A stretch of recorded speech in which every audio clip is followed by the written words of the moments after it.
كل واحد فينا بحياته عنده شي مخبى وعنده ظروف بتحكمه. في ناس بتضحك تخبي الدمعة اللي مخبية ورا عيونها. في ناس بتكذب لتخبي الحقيقة اللي بتوجعها. وفي ناس بتبعد وبتهرب من كل شي لأنها بتخاف من الحقيقة، بتخاف تنوجع من غدر الناس. وفي ناس بتظلم عقد ما انظلمت.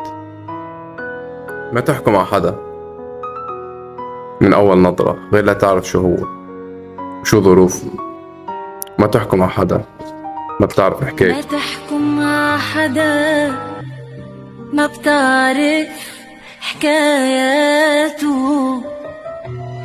شعرفك هالحدا كيف كان